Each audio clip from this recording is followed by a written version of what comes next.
Bueno, hola a todos. Hoy voy a contarles dos historias. No son historias imaginarias, sino dos casos reales. Voy a hablarles de dos estudiantes. Uno se llama Fabi y otro se llama Pequeño. Y esos son los seudónimos que eligieron cuando los investigamos y los entrevistamos. Estos dos estudiantes, Javi y Pequeño, estudian en la misma universidad chilena. Así que ahora vamos a conocerlos. Comencemos con Fabi. Fabi ingresó a una carrera de Ciencias Sociales en el año 2018. Al matricularse en la universidad, Fabi declaró que su familia tenía un ingreso mensual total de aproximadamente $500, lo que equivale a un monto apenas superior al salario mínimo en Chile. Debido a este ingreso relativamente bajo, Fabi obtuvo gratuidad para realizar sus estudios universitarios. En Chile, el porcentaje de la población que está en el 60% de menos ingresos tiene derecho a que el Estado cubra sus gastos de educación universitaria. Los padres de Fabi completaron la educación secundaria, pero no accedieron a la educación superior. A pesar de estas limitaciones, Fabi contaba en su hogar con un diccionario y otros libros que le ayudaban en sus tareas. Además, gracias al apoyo de su familia, no tuvo que trabajar mientras estudiaba y afortunadamente su trayecto hasta la universidad no superaba los 30 minutos. Por otra parte, Fabi se caracteriza por ser muy seguro de sí mismo. Cuando lo encuestamos al ingresar a la universidad, nos dijo que quería ser el mejor en todo lo que hiciera y convertirse en el mejor estudiante de su generación. También nos dijo que no se ponía ansioso cuando tenía una prueba. ¿Y cómo es Fabi como estudiante? Esa será una pregunta. ¿No?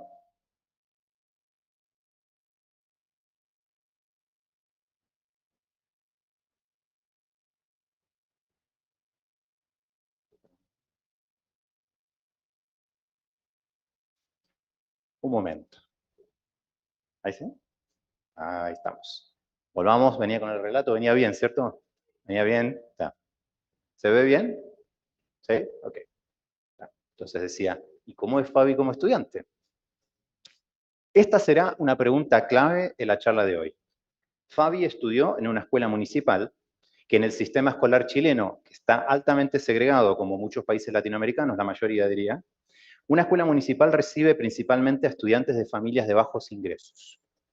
Y le fue muy bien en la escuela. Si se fijan, su promedio fue de 6,15 sobre 7 y nunca repitió un curso, eso es importante, predictor de desempeño. También le fue muy bien en las pruebas de admisión universitaria, en las que obtuvo un puntaje promedio de 632 sobre 850 puntos. Todo esto ocurrió, como ven en pantalla, entre 2014 y 2017. ¿Vamos al futuro? Después de 3 años en la universidad, Fabi sigue teniendo un buen desempeño. Cada semestre se ubica de manera constante en el 50% superior de su cohorte. La vida puede ser complicada, como todos acá o la mayoría sabemos. Quizás no se siente muy motivado con cierto curso, o quizás se lleva mal con un profesor, o quizás se enfermó por varias semanas, pero eso no importa, siempre rinde bien. Es de manera consistente lo que llamaríamos un estudiante de alto rendimiento. A fines de 2020, sus profesores reconocen que es un estudiante excelente. ¿Y qué pasó después?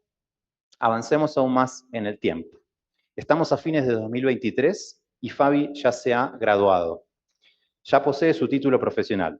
Recuerden, esta es una historia real y toda esta información corresponde a evidencia recopilada en nuestra investigación a lo largo del tiempo. En conclusión, podemos decir que Fabi fue un muy buen estudiante, destacado, reconocido por sus profesores, y que logró completar exitosamente su educación superior, a pesar de enfrentar condiciones estructurales que, estadísticamente hablando, reducían sus posibilidades de terminar la universidad en comparación con el promedio de la población. Ahora pasemos a otra historia real. Esta es la historia de Pequeño, un estudiante que ingresó en 2018 a una carrera de STEM, o sea, de Ciencia, Tecnología, Medicina, en la misma universidad chilena. Son compañeros de misma generación en la misma universidad. Pequeño, recuerdo, este es el seudónimo que él mismo se puso, Pequeño, declaró que su familia tenía bajos ingresos, aún más bajos que los de Fabi, lo que también lo habilitó para recibir gratuidad universitaria. Sin embargo, a pesar de esta similitud, existen varias diferencias. Su mamá completó la educación secundaria, pero su papá no terminó la educación primaria. A diferencia de Fabi, Pequeño señaló que no tenía un diccionario ni libros en casa que lo apoyaran en sus tareas escolares. Más importante aún, Pequeño debía trabajar todos los fines de semana por más de 12 horas en total. Este es un punto clave, ya que la educación universitaria, las instituciones acreditadas de Chile, exige una alta carga académica, se organiza en jornadas diurnas y supone que los estudiantes pueden dedicarse a tiempo completo. Es decir, las instituciones no prestan atención a este pequeño detalle. Además, su trayecto a la universidad le tomaba entre 30 y 45 minutos. Un aspecto adicional, Pequeño no tiene mucha confianza en sí mismo. A diferencia de Fabi, cuando lo encuestamos al ingresar a la universidad, nos dijo que no quería ser el mejor en todo lo que hiciera, ni el mejor estudiante de su generación, y además confesó que se sentía ansioso cuando tenía una prueba. ¿Cómo es Pequeño como estudiante? Pequeño también estudió en una escuela municipal, muy probablemente debido a esos bajos ingresos que mencioné antes. Fue un buen estudiante. Su promedio de notas fue 5.9 sobre 7, apenas un poco por debajo del de Fabi. Tampoco repitió nunca un curso. Y además le fue muy bien en las pruebas de admisión universitaria, alcanzando un puntaje promedio incluso un poquito más alto que el de Fabi. Vamos ahora al futuro. Después de 3 años en la universidad, a Pequeño no le va bien.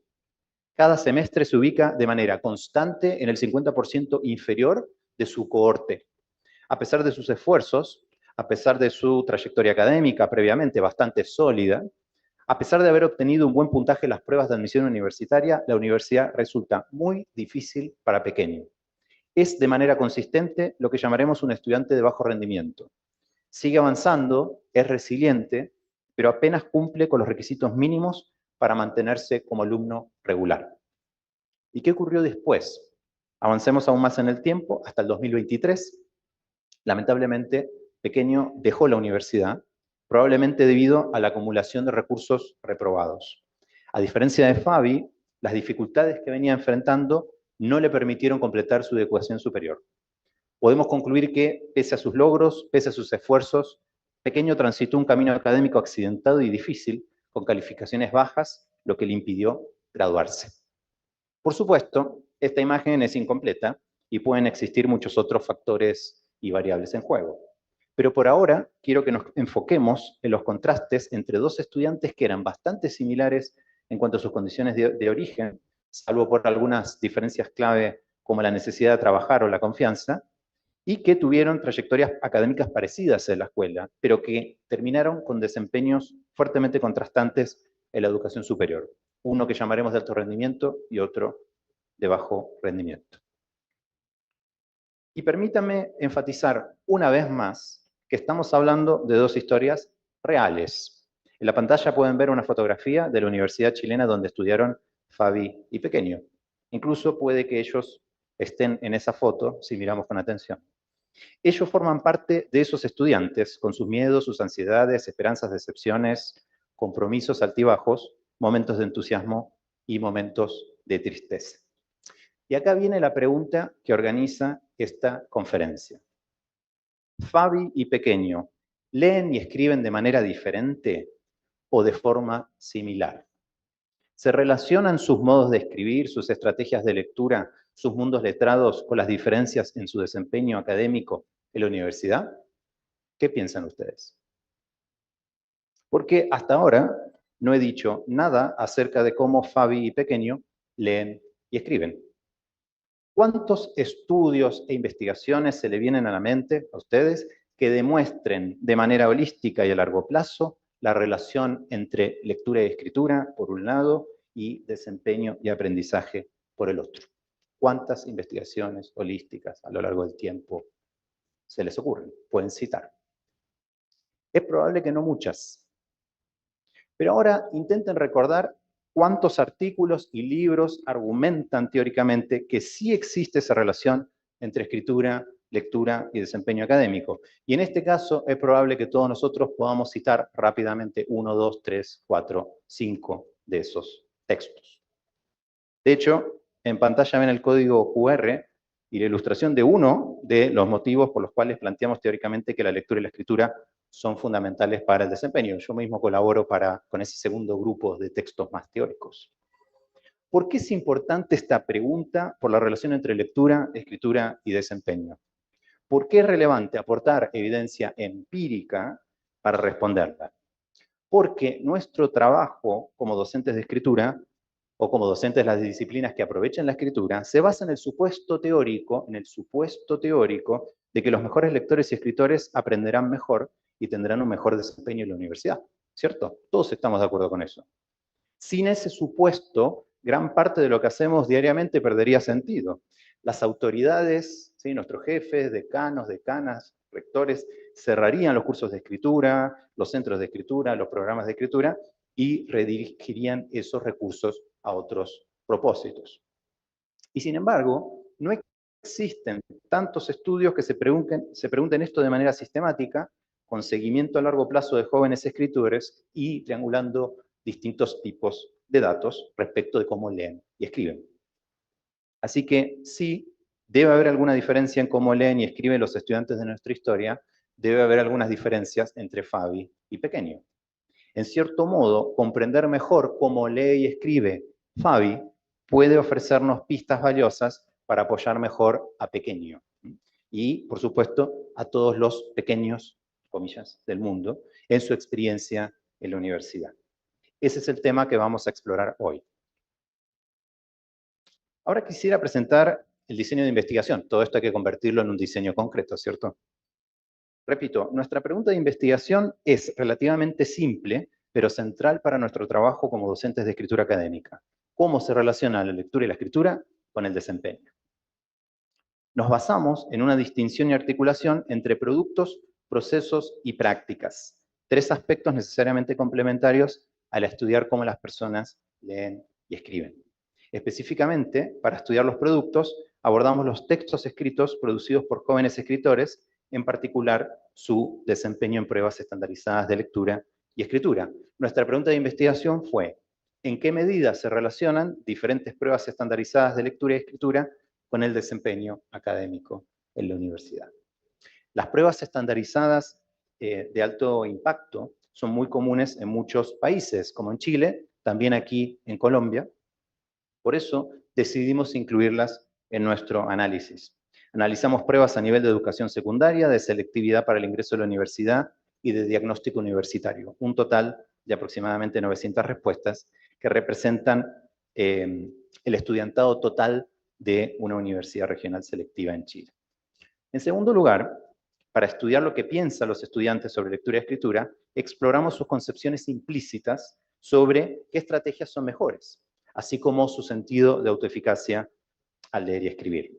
En este caso, nuestra pregunta de investigación fue: ¿en qué medida se relacionan las ideas sobre la lectura y la escritura con el desempeño académico de la universidad? Una pregunta interesante. ¿Lo que pienso sobre leer y escribir tiene algún impacto en cómo me va en las materias, en las asignaturas? Para ello, aplicamos una encuesta con diferentes instrumentos validados que se usaron en otros países a unos 300 estudiantes de tercer año de esa cohorte original de 900. Y por último, para estudiar sus prácticas de literacidad, analizamos tanto las actividades de literacidad vernáculas, fuera de espacios institucionalizados, como académicas en las que los estudiantes dicen que participan, y los significados que les atribuyen.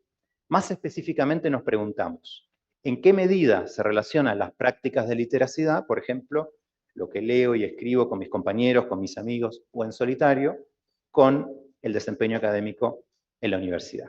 Esta es una pregunta muy poco abordada en el campo.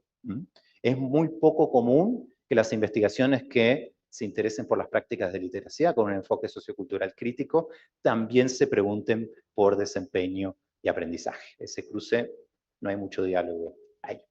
Y en este caso lo que hicimos fue realizar 20 entrevistas con 10 de esos 300, que eran parte de esos 900, y que ya estaban en su cuarto año en la universidad.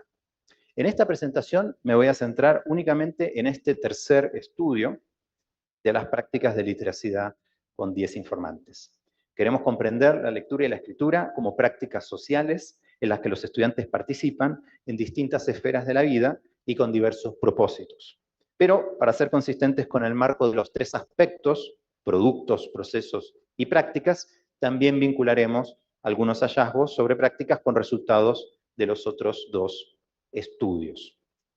A todo esto, el triángulo que ven en pantalla y que está en inglés, está tomado directamente de un artículo, es parte de un trabajo que está en última ronda de revisión, esperamos que se publique, lo escribimos con Natalia Ávila Reyes, y ahondamos justamente en esta distinción entre productos, procesos y prácticas por si les interesa.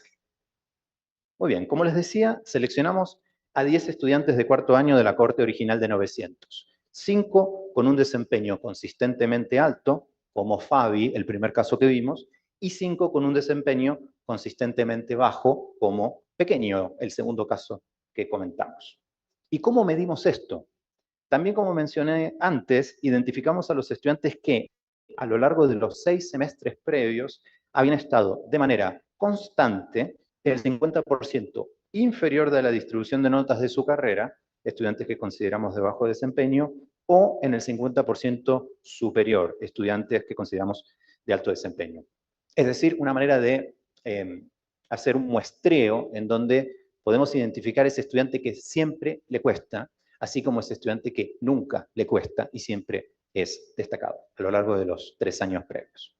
Pero más allá de esta clasificación en alto y bajo desempeño, tengo que enfatizar algo que no podemos olvidar y va a ser parte de las conclusiones.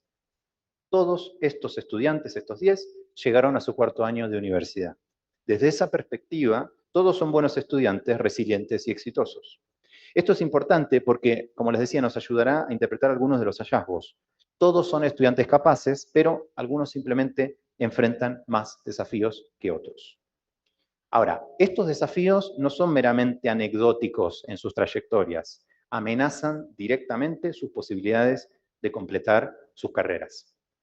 Además, como ven, buscamos diversidad entre los participantes, contamos con estudiantes de familias de ingresos altos y bajos, hombres y mujeres, y de diferentes campos disciplinares. ¿Cómo son los productos de estos estudiantes definidos, cómo fueron definidos, operacionalizados en nuestra investigación? ¿Cómo les fue en las pruebas estandarizadas de lectura y escritura? Lo que ven ahora es el puntaje promedio de los 10 participantes de la fase cualitativa de nuestro proyecto en 3 pruebas distintas. Una prueba de lectura aplicada a nivel nacional, censal, en segundo año de secundario, una prueba de lectura que se usa para selectividad universitaria, generalmente esto es en el último año de secundario, y una prueba de escritura aplicada justo antes de comenzar la universidad. Los estudiantes de alto desempeño obtuvieron puntajes más altos en todas las pruebas estandarizadas de lectura y escritura que rindieron antes de ingresar a la universidad. En contraste, como ven, los de bajo desempeño obtuvieron en promedio puntajes más bajos en todas las pruebas. Recuerden que estas pruebas se tomaron antes de saber si eran estudiantes de alto o bajo desempeño. En este sentido, parecen tener cierto poder predictivo.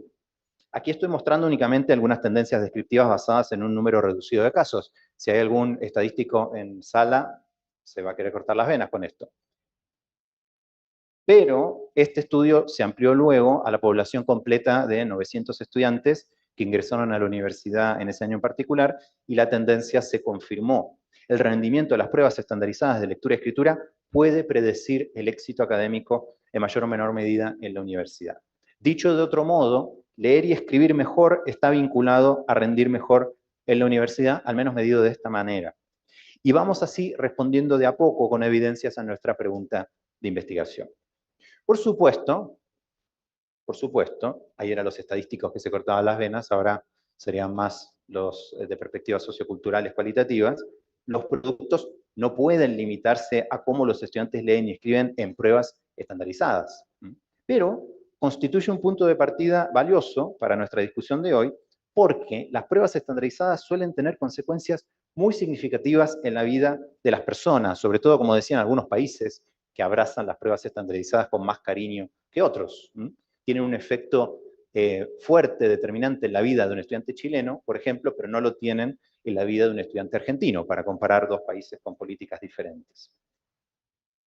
Y ese efecto es, por ejemplo, determinar si logro o no entrar a la educación superior, como sucede en Chile y otros países.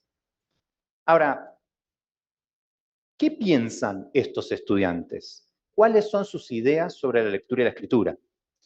Les pedimos que completaran un cuestionario tipo Likert indicando su nivel de acuerdo con afirmaciones tanto reproductivas como epistémicas sobre lectura y escritura, mientras cursaban ahora su tercer año de universidad.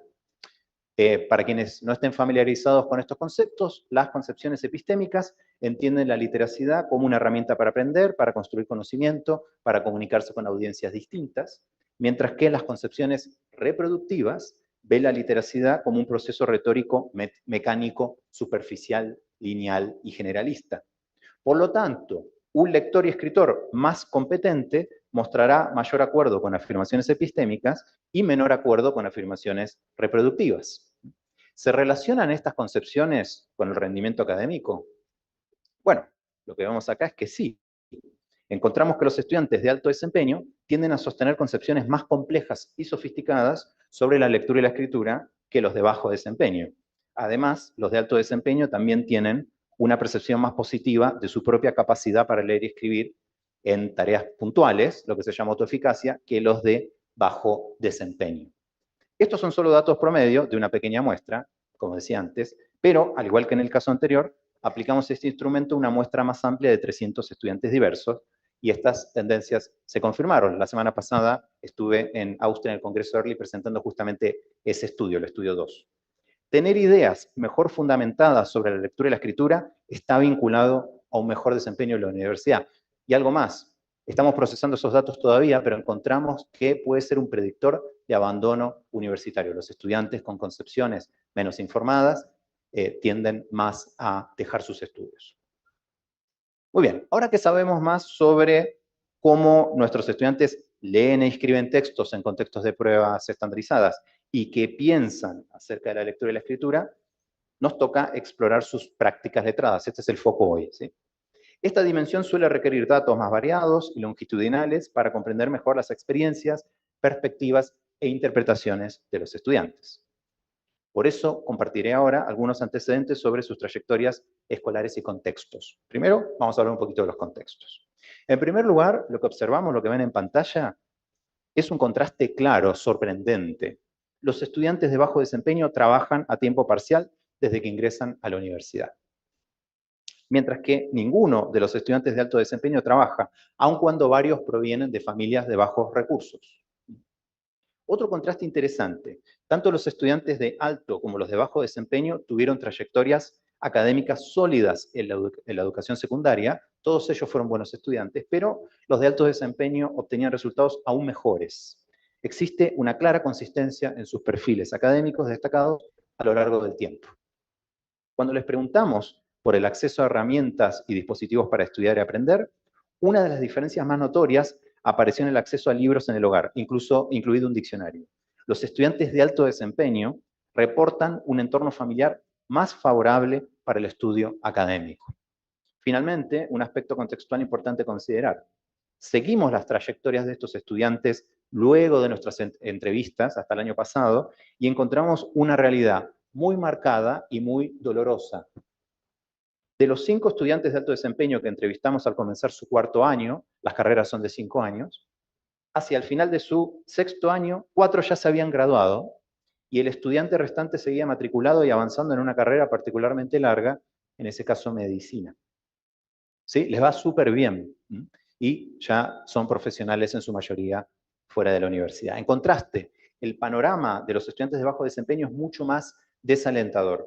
3 abandonaron la universidad sin completar su carrera, 3 de 5. 1 continúa matriculado intentando finalizar y solo 1 de los 5 logró, a esta altura, 6 años después de haber ingresado, graduarse con éxito. Con esta información contextual, vamos a entrar ahora en la investigación cualitativa que busca responder a la pregunta sobre la relación entre las prácticas letradas y el rendimiento académico. Esta es una pregunta que nos planteamos muy poco, quizás porque es difícil investigar los desempeños a lo largo del tiempo, o quizás porque estos diseños en espejo, ¿sí? 5 de un tipo, 5 del otro, 5 casos de un tipo y 5 de otro, son escasos en estudios cualitativos. Quiero tomarme un minuto para comentar el concepto de desempeño o rendimiento académico y por qué lo consideramos útil para comprender de forma ecológica el aprendizaje y las trayectorias estudiantiles en educación superior. Si me permiten una metáfora, este es un concepto que se ataca por derecha y por izquierda. ¿Tá? Ahora lo voy a explicar. Entendemos el desempeño académico como el promedio de calificaciones durante la educación secundaria y superior, siempre de forma relativa a los promedios de notas dentro de la institución, el campo disciplinar y la corte respectiva. Consideramos que este es un indicador directo de aprendizaje con validez ecológica. Y ahí cuando decimos validez ecológica estamos discutiendo con una parte de la biblioteca, ¿sí? Una parte de la biblioteca de tono mucho más experimental que cree que es mejor evaluar ganancias de aprendizaje en un contexto experimental, ¿sí? Sin contexto, bien acotado, abstracto, mediante una prueba. Entonces, este tipo de indicadores se construyen desde la perspectiva distribuida de los docentes, que actúan como gatekeepers o controladores de acceso. Son ellos, los profes, quienes determinan si los estudiantes son reconocidos como poseedores de conocimiento y credenciales o no. Esa concesión o denegación de acceso puede constituir el elemento más concreto en una trayectoria educativa. Todos nosotros lo sabemos. Una puerta que se abre o una puerta que se cierra. Por eso se trata de una variable con un impacto directo en la vida de las personas, independientemente de lo que pensemos nosotros sobre las calificaciones y rendimiento académico. Pequeño se fue de la universidad, Fabi obtuvo un título y esa diferencia, ese desenlace, se basó en sus notas. Hicimos 20 entrevistas semiestructuradas con nuestros 10 participantes, una entrevista inicial y otra de seguimiento para profundizar y saturar los temas emergentes. Incorporamos algunos métodos como la conversación en torno a textos, que permiten conectar los escritos con los escritores, una metodología muy interesante. Transcribimos y codificamos el corpus, que totaliza cerca de 20 horas de entrevistas, y nos centramos en categorías emergentes que exploraremos en un momento. También seguimos procedimientos de integridad metodológica, que si les interesan puedo comentar más adelante. En la pantalla pueden ver un fragmento del guión de la entrevista inicial, en este caso centrado en las prácticas letradas vernáculas en las que participan los estudiantes. Además, hay un código QR por ahí. Con ese código QR se pueden descargar un artículo donde publicamos este diseño de investigación y además algunos resultados preliminares. ¿Y qué encontramos? Bueno, todo lo que dije antes es para esta parte, ¿sí? ¿Qué encontramos? Al comenzar a compartir los resultados, quisiera pedirles que los traduzcan mentalmente a sus propias aulas y experiencias, a sus propios estudiantes, sus cursos, sus contextos institucionales y culturales, sus desafíos, sus necesidades. Quiero que consideren cómo esto que vamos a ver ahora confirma o pone en tensión lo que ustedes creen y saben acerca de sus propios estudiantes y contextos. Bueno, ahí vamos. Primer hallazgo, el primer contraste. Este primer hallazgo o contraste no está directamente relacionado con la lectura y la escritura, pero vale la pena destacarlo y, como son categorías emergentes, es un resultado no anticipado, ¿sí? Se trata de nuestra categoría emergente de vocación, que apareció en las entrevistas. Los estudiantes con mayor compromiso y disfrute de su campo de estudios obtienen mejores calificaciones. En cambio, los estudiantes de bajo desempeño expresan menor compromiso y motivación. Esto es algo que ya sabíamos, pero conviene recordar, ya sabíamos en la biblioteca de investigaciones sobre el tema. La motivación está relacionada, ya sea como causa o como efecto, o ambas, con el desempeño académico. Lo que vamos a hacer ahora es escuchar las voces de los estudiantes. Yo tenía acá preparado cierta herramienta con subtítulos, pero van a tener que simplemente escuchar mi voz. Lo que leeré ahora es lo que nos dijeron en sus propias palabras. Pero además, mientras leo sus palabras, compartiré fotos reales de la misma universidad donde hicimos el estudio, para que puedan darle más corporidad a estos casos e historias. Esos estudiantes no están posando, ¿sí? No son actores, son estudiantes reales de la universidad donde hicimos el estudio y están en el aula aprendiendo, estudiando y escribiendo. Vamos a escuchar primero a Fabi, el estudiante de alto desempeño que ya conocen. Fabi dice: en cuanto a la lectura, podría decir que me entretiene la lectura de mi carrera. Me gusta mi carrera.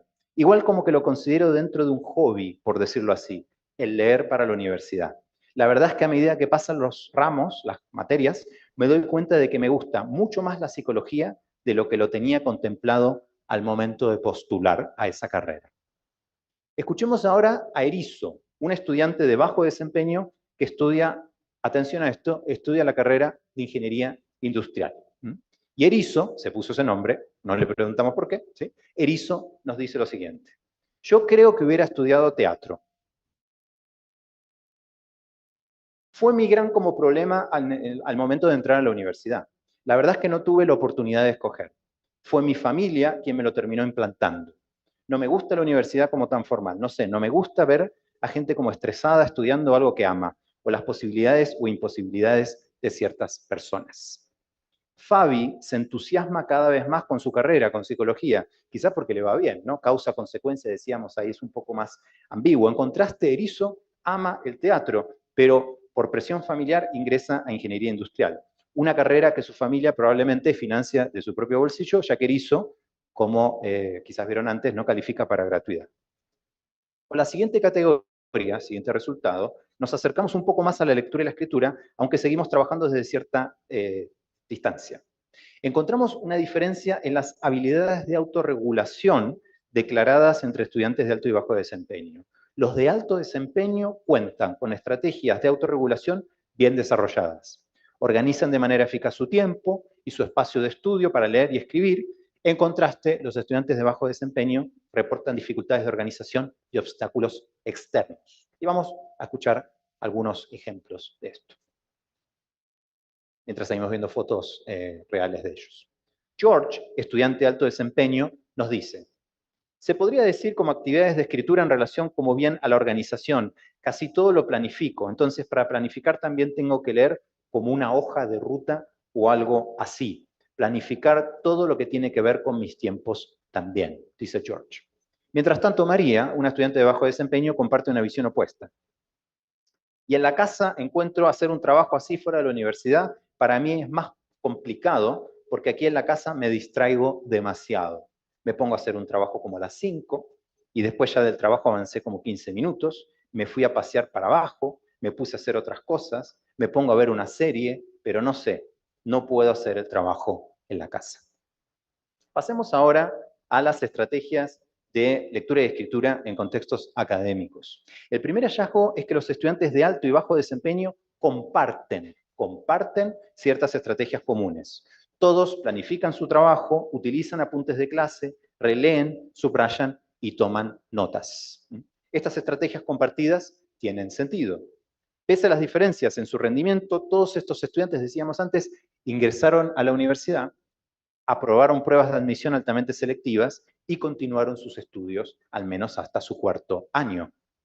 Naturalmente, esperamos encontrar muchas similitudes, ya que estas estrategias son valiosas y efectivas para el aprendizaje y el desempeño académico. Pero existen diferencias importantes y quiero enfatizarlas. Los estudiantes de alto desempeño usan fuentes adicionales. Además, realizan investigaciones independientes, ven videos para apoyar su aprendizaje o inspirar nuevas ideas, registran lecturas, elaboran resúmenes y diagramas. Lo que vemos es que tienen estrategias autodirigidas para sostener su lectura, escritura y aprendizaje. En cambio, los estudiantes de bajo desempeño tienden a usar estrategias más superficiales y menos complejas. Por ejemplo, pueden limitarse a hacer revisiones de sus textos solo a nivel superficial y al leer pueden tener dificultades para identificar la jerarquía de la información en un texto. Fabi, estudiante de alto desempeño, como saben, nos cuenta: la estrategia de ver videos la aprendí yo solo y yo también la he ido enseñando a mis amigos. Les digo, oye, si es que no entendiste tal cosa, búscalo en YouTube o búscalo en algún podcast. También nos dice: la cosa de deconstruir palabra por palabra en cada frase la fui aprendiendo de mis compañeros en la escuela y también me lo enseñaron al momento de hacer el preuniversitario y fue una técnica que igual me sirvió para afrontar la prueba. Aquí vemos a Fabi utilizando los videos como herramienta de apoyo y además compartiendo esa estrategia con su comunidad para potenciar la comprensión y el aprendizaje. También realiza un análisis textual detallado al leer. En contraste, Mark, un estudiante de bajo desempeño, se abruma con sus lecturas, subraya contenido, pero no logra distinguir la estructura ni la importancia de la información. Mark nos dice lo siguiente: en un principio sabía que destacar era importante, como, hay que destacar para aprender, hay que destacar como lo importante. ¿Qué era lo importante en primer año? No tenía idea. Si le muestro una hoja de probablemente algún paper que haya impreso, va a ver que la página está de color naranja entera. Cuando profundizamos en lo que los estudiantes leen y escriben fuera de los entornos educativos formales, fuera, ¿sí? Un tema que no atendemos demasiado, las cosas se vuelven, al menos en mi opinión, mucho más interesantes. Nuestro hallazgo fue que todos los estudiantes, independientemente de su nivel de desempeño, alto, bajo rendimiento, todos participan en prácticas letradas altamente diversas y complejas. Leen mientras juegan videojuegos de rol, leen ficción como manga, literatura juvenil, romance, terror, fantasía, leen noticias en línea, visitan bibliotecas comunitarias, siguen a booktubers y cuentas de Instagram y WhatsApp donde se comparten y recomiendan libros, escriben en foros de tecnología y videojuegos, publican opiniones bien fundamentadas sobre temas de actualidad en redes sociales y sitios de noticias, escriben diarios personales, componen poemas y canciones y escriben fanfiction, incluso con seguidores. En total encontramos 328 menciones de prácticas letradas fuera de la universidad a lo largo de 20 entrevistas. 328 en 20 entrevistas. Y estas menciones estaban distribuidas de manera uniforme entre campos de estudio, niveles de desempeño, grupos socioeconómicos y género. No es que esto lo hicieran más las mujeres que los hombres, no es que esto lo hicieran más los estudiantes de humanidades que los de ingeniería, no es que esto lo hicieran más los estudiantes de altos ingresos que los de bajos ingresos. Esto no es lo que encontramos a través del procesamiento con software del etiquetamiento de las entrevistas. Nosotros podemos cuantificar y ver la distribución de esas menciones. Y esas menciones tienen distribuciones balanceadas. Esto es muy importante porque desafía muchas de las suposiciones y expectativas que podríamos tener sobre los estudiantes que rinden mejor o peor. Y además, estos hallazgos desafían lo que se llama el pensamiento del déficit, ¿sí? La idea de que los estudiantes, en particular los no tradicionales o los de origen socioeconómico desfavorecido, llegan a una universidad con mundos letrados, empobrecidos o deficitarios, con poco que aportar y que la institución debe remediar sus supuestas carencias. Esto, al menos en este aspecto, no es cierto, ¿sí? Los estudiantes tienen mundos letrados ocultos de los que no tenemos ideas, complejos, diversos y empoderantes. Camila, por ejemplo, de hecho hay una foto ahí de estudiantes leyendo cómics. Camila, por ejemplo, una estudiante de alto desempeño, está leyendo actualmente la saga de Game of Thrones, mientras que Erizo, un estudiante de bajo desempeño, está suscrito a medios de noticias e incluso sigue las actualizaciones de la Contraloría General, muy aburrido, que informa sobre casos de corrupción. Dice Camila, voy a citar a Camila, soy buena lectora y me gusta leer cosas. Por ejemplo, me estoy leyendo los libros de Game of Thrones. No sé, los pocos ratos que tengo, pero de esa temática más o menos. Me gusta toda la onda de fantasía, de elfos, El Señor de los Anillos, Game of Thrones, entonces eso más o menos leo que no sea relacionado con la universidad. Erizo, estudiante supuestamente de bajo rendimiento, dice, noticias sería lo que estoy leyendo día a día, apenas aparezcan. Estoy suscripto a Publimetro, a CNN, en las páginas para que me lleguen los correos de las noticias. Y siempre estoy como constantemente al día leyendo lo que está pasando.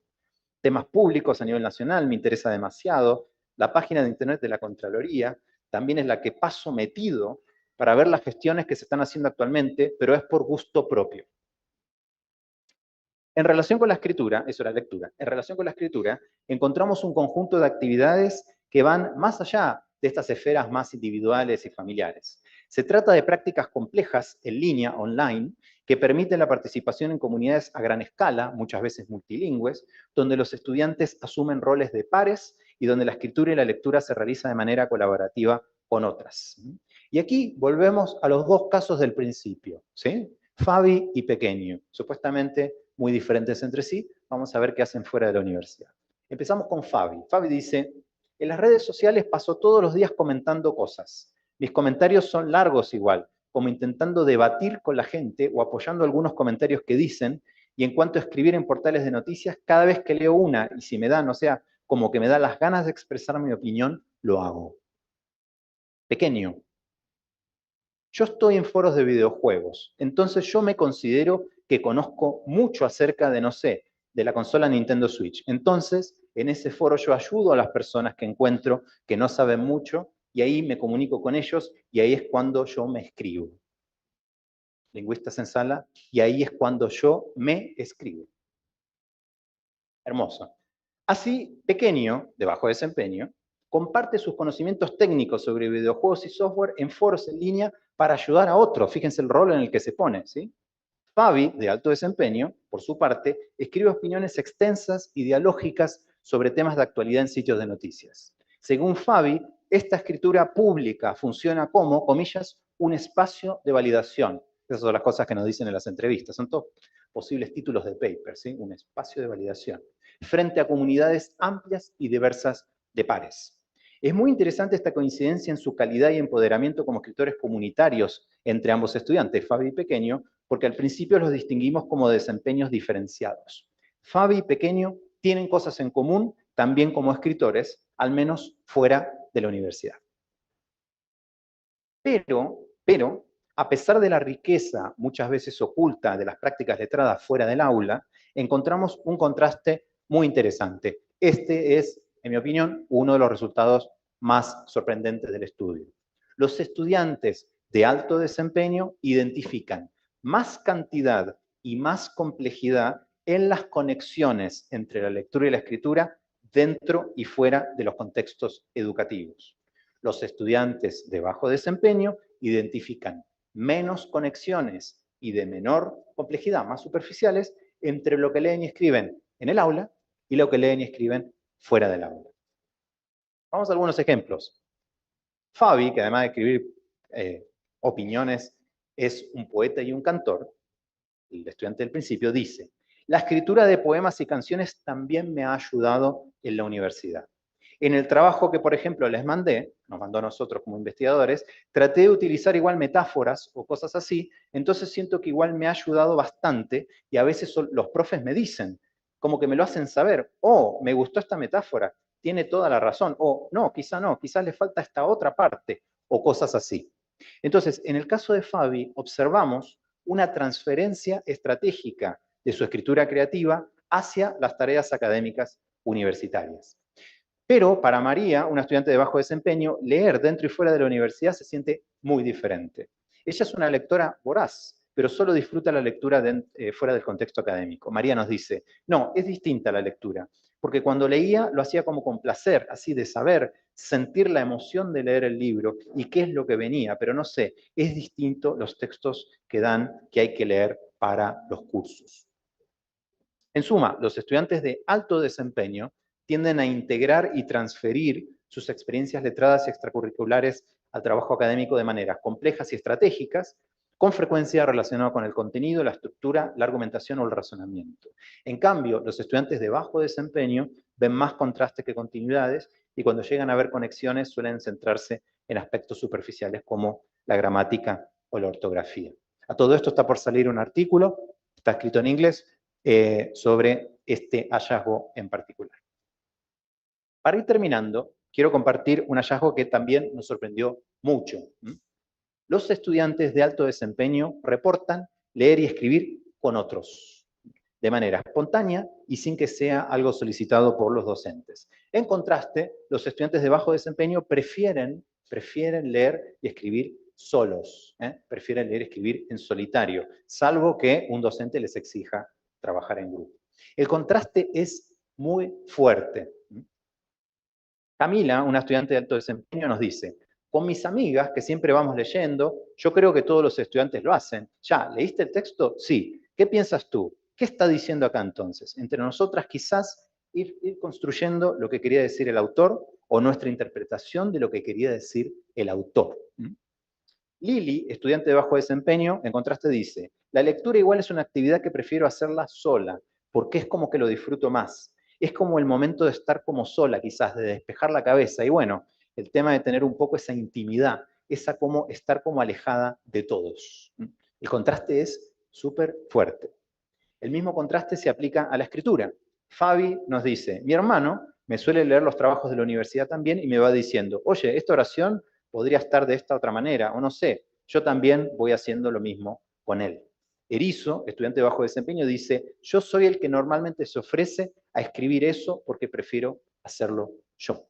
Toma la posta y lo hace él solo. En resumen, los estudiantes de alto desempeño participan activamente en prácticas letradas colaborativas, discutiendo textos y recibiendo retroalimentación sobre su escritura, más allá de la lógica del trabajo grupal asignado por un tercero, el docente. En contraste, los estudiantes de bajo desempeño tienden a aislar sus prácticas letradas académicas, ya que prefieren leer y escribir en solitario, incluso cuando la colaboración podría ser beneficiosa. Vamos a ir cerrando. Volvamos entonces a nuestra pregunta de investigación. ¿Cuál es la relación entre leer y escribir de determinadas maneras, con distintos roles y en distintos contextos, y el desempeño académico, entendido como un indicador indirecto del aprendizaje y de las trayectorias formativas exitosas en la escuela y en la educación superior? Encontramos varias conexiones claras y sólidas que pueden ayudarnos a responder esta pregunta, que por suerte la respuesta es sí, ¿ok? Pero lo que exploramos aquí son los detalles de cómo se da esa respuesta positiva. En primer lugar, descubrimos que los estudiantes con mejor desempeño en lectura y escritura, medido mediante pruebas estandarizadas, tienden a obtener calificaciones universitarias más altas. Así, las pruebas estandarizadas poseen cierto valor predictivo, ofrecen indicios útiles sobre el desempeño general de los estudiantes, pese a sus limitaciones bien conocidas, que las puedo mencionar. Por ejemplo, el condicionamiento del currículum o la limitación de qué significa leer y escribir, en particular leer. En segundo lugar, encontramos que los estudiantes con ideas, estrategias y autopercepciones más complejas, eficaces y positivas en torno a la lectura y la escritura tienden a lograr calificaciones universitarias más altas. Un estudiante de alto desempeño tiende a concebir la literacidad como una herramienta para aprender y construir conocimiento y no meramente como un proceso retórico, mecánico y lineal. El alto desempeño también se asocia con alta autoeficacia en lectura y escritura. En consecuencia, lo que creemos acerca de leer y escribir tiene efectos materiales, no solo en la calidad de los escritos, sino también en cómo nos va en la escuela y en la universidad. En tercer lugar, y esto es lo que exploramos en mayor detalle, constatamos que quienes articulan literacidades vernáculas y académicas y que leen y escriben con otros, tienden a obtener calificaciones universitarias más altas. Además, también vimos que los estudiantes de alto desempeño muestran una alta motivación, sólidas estrategias de autorregulación y el uso de recursos adicionales y autogestionados, entre otras estrategias. Ahora bien, también vimos que todos los estudiantes, independientemente de su rendimiento académico, participan en prácticas letradas complejas y significativas fuera de la escuela. Y esto es crucial tenerlo presente. Con frecuencia desconocemos esta riqueza de los mundos letrados de nuestros estudiantes. Quiero compartir ahora con ustedes, a modo de cierre, algunas recomendaciones didácticas derivadas de estos hallazgos. Primero, modelar estrategias epistémicas y elevar las expectativas. Necesitamos demostrar y guiar la implementación de estrategias epistémicas de lectura y escritura, por ejemplo, mediante el uso de pautas instruccionales paso a paso, y fomentar la reflexión metacognitiva sobre los procesos de leer y escribir. También deberíamos explicitar, discutir y deconstruir en clase las concepciones reproductivas que algunos estudiantes traen consigo, nosotros a veces también. Al mismo tiempo debemos apuntar a incrementar la motivación de los estudiantes, elevando también nuestras expectativas respecto de su capacidad para realizar tareas de lectura y escritura. Confiemos en nuestros estudiantes, reconozcamos el enorme esfuerzo que están haciendo al convertirse en lectores y escritores profesionales. Leer y escribir es muy difícil, no nos olvidemos de eso. Segundo, fomentar la motivación y el interés en los temas del curso. Sabemos que la motivación está vinculada a la lectura y la escritura y el desempeño académico, aunque no es fácil, debemos trabajar activamente para motivar a nuestros estudiantes. Una estrategia posible es vincular, esto está en la bibliografía, es vincular las tareas de lectura y escritura con los entornos de los propios estudiantes, por ejemplo, pidiéndoles investigar un problema relacionado con el curso que afecta a su familia o a su comunidad. Tercero, enseñar explícitamente la autorregulación para la lectura y el estudio. Algunos estudiantes pueden no estar acostumbrados a aprovechar al máximo los espacios de estudio institucionales, o bien beneficiarse de orientación sobre cómo gestionar su tiempo o cómo monitorear su propio aprendizaje. Por ejemplo, estudiando con compañeros o interactuando con una aplicación de IA como parte de algunos aspectos bien acordados de su proceso de escritura. Cuarto, enseñar explícitamente estrategias sofisticadas de lectura y escritura. Necesitamos modelar y legitimar desde la sala de clases estrategias como consultar fuentes adicionales y ver videos explicativos u otras que les parezcan pertinentes a ustedes y no suponer que los estudiantes ya las conocen y apliquen. Aprovechar el potencial de las prácticas letradas vernáculas. Esto es un poquito más disruptivo y novedoso. Encontramos evidencias de que los estudiantes más exitosos transfieren lo que leen y escriben fuera del aula hacia su trabajo académico. Deberíamos alentar esta transferencia, en lugar de verlo como algo lejano, no asociado, mediante la creación de terceros espacios o textos híbridos. Esto puede implicar incorporar componentes personales y creativos en las tareas, incluso en asignaturas y carreras poco acostumbradas a ello. Esto es muy importante, incluir elementos personales y creativos en las tareas, aunque sea un informe de laboratorio de química. Por último, promover estrategias colaborativas de lectura y escritura más allá del trabajo grupal formal que todos hacemos. Podemos guiar y modelar esto de forma explícita. Por ejemplo, podemos pedir a los estudiantes que lean en voz alta su borrador a un familiar y reciban retroalimentación, o fomentar la retroalimentación entre pares y los intercambios significativos de lectura en clase. O podemos usar listas de cotejo, que aquí se llaman pautas de chequeo, listas de chequeo, o rúbricas para la revisión por pares, de modo que los estudiantes revisen su trabajo a partir de criterios claros. Estas recomendaciones se sustentan en evidencias y ofrecen formas concretas de apoyar las trayectorias diversas de los estudiantes y sus estrategias de lectura y escritura. Además, nos ayudan a superar perspectivas deficitarias y avanzar hacia una enseñanza más inclusiva y sensible a las necesidades de todos. Pero más allá de los aspectos que se relacionan directamente con nuestro rol en el aula de escritura, también vimos en esta investigación que existen ciertos elementos estructurales que son muy difíciles de modificar y que sin embargo parecen impactar en la trayectoria educativa de los estudiantes.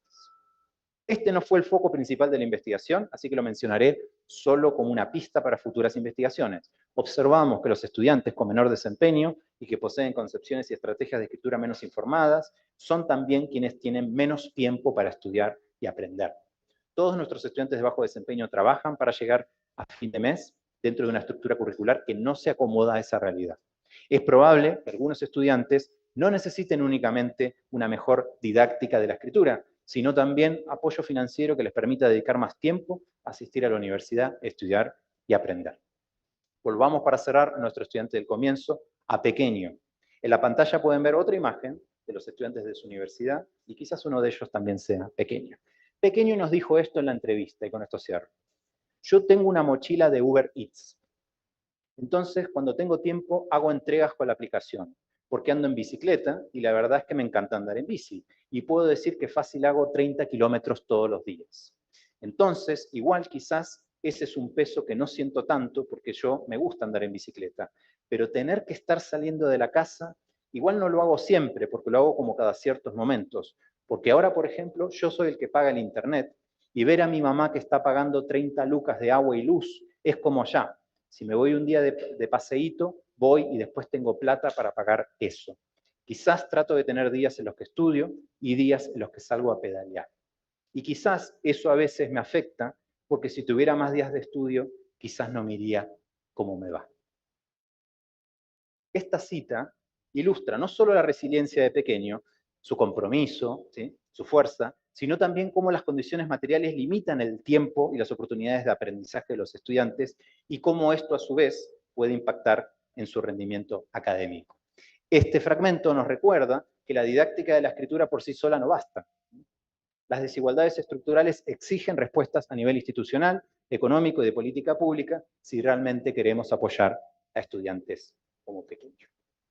Bueno, quisiera agradecer a la Agencia Nacional de Investigación y Desarrollo de Chile, la ANID, que financió este proyecto de investigación de 4 años. También quiero agradecer al equipo de coinvestigadores, ayudantes de investigación, asesores externos, tesistas y a muchas otras personas que hicieron posible este trabajo y que ahí ven en pantalla. Por último, agradezco a mi universidad, la Universidad O'Higgins, también la Universidad de Heidelberg y la Fundación Humboldt, que me han permitido estar este año en Europa, escribir proyectos, libros y también esta presentación.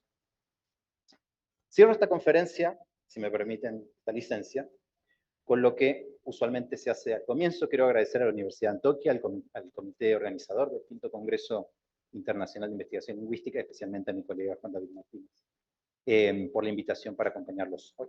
Hace mucho tiempo quería conocer Medellín y por eso acepté este viaje intercontinental. Tengo un jet lag de 7 horas, no sé si se nota, un poco desafiante logísticamente para mí, y quiero darles un poco de contexto a esa foto que ven en pantalla.